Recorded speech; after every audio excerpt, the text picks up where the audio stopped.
Hello दोस्तों, आज की कहानी है जायदाद का बंटवारा। एक घर में 3 भाई और एक बहन थी। बड़ा और छोटा पढ़ने में बहुत तेज थे। उनके माँ बाप उन चारों से बेहद प्यार करते थे, मगर मझले बेटे मोहन से थोड़ा परेशान से थे। बड़ा बेटा पढ़ लिख कर डॉक्टर बन गया, छोटा भी पढ़ लिख कर इंजीनियर बन गया, मगर मझला बिल्कुल आवारा और गंवार बन के ही रह गया। सबकी शादी हो गई। बहन और मझले को छोड़ दोनों भाइयों ने लव मैरिज की थी। बहन की शादी भी अच्छे घराने में हुई थी। आखिर भाई सब डॉक्टर इंजीनियर जो थे, अब मझले को कोई लड़की नहीं मिल रही थी। बाप भी परेशान और माँ भी।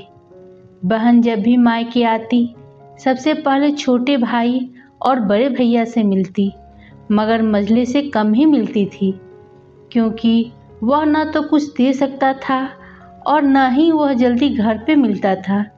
वैसे वह दिहाड़ी मजदूरी करता था, पढ़ नहीं सका तो नौकरी कौन देता। मझले की शादी किए बिना बाप गुजर गए।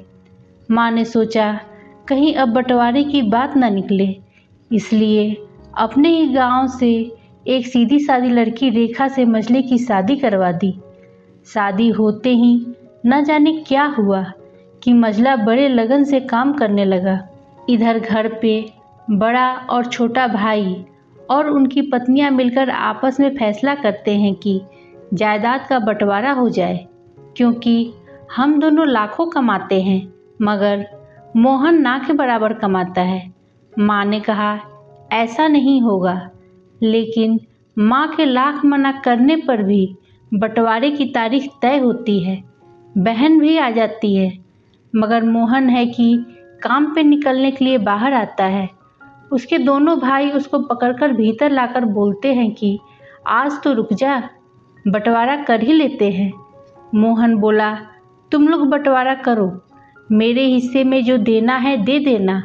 वकील कहता है ऐसा नहीं होता, साइन करना पड़ता है। तो मोहन बोला ठीक है, मैं शाम को आकर अपना बड़ा सा अंगूठा चिपका दूंगा पेपर पर।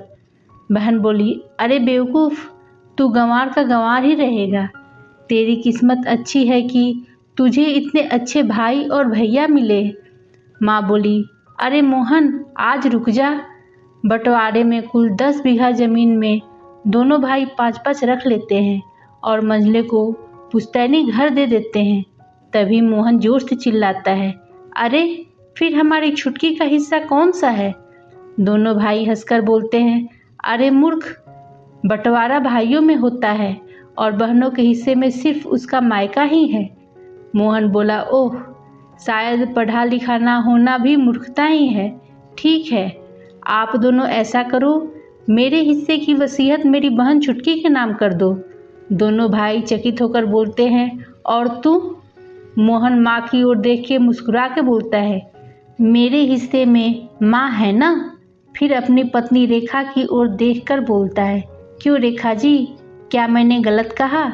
रेखा अपनी सास से लिपट कर कहती है इससे बड़ी वसीयत क्या होगी मेरे लिए कि मुझे माँ जैसी सासू मिली और बाप जैसा ख्याल रखने वाला पति।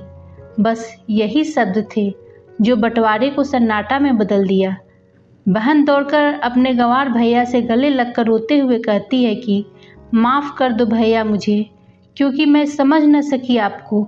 मोहन बोला इस घर में तेरा भी उतना ही अधिकार है जितना हम सभी का, पर मेरे लिए तुम सब बहुत अजीज हो, चाहे पास रहो या दूर। माँ का चुनाव इसलिए किया ताकि तुम सब हमेशा मुझे याद आओ, क्योंकि ये वही कोख है जहाँ हमने साथ साथ 9 महीने गुजारे। माँ के साथ तुम्हारी यादों को भी मैं रख रहा हूँ।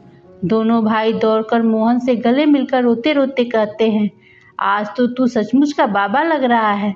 सबकी पलकों पे पानी ही पानी था। सब एक साथ फिर से रहने लगते हैं।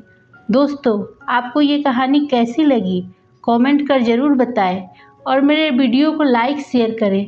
मेरे चैनल को सब्सक्राइब ज़रूर करें। धन्यवाद दोस्तों।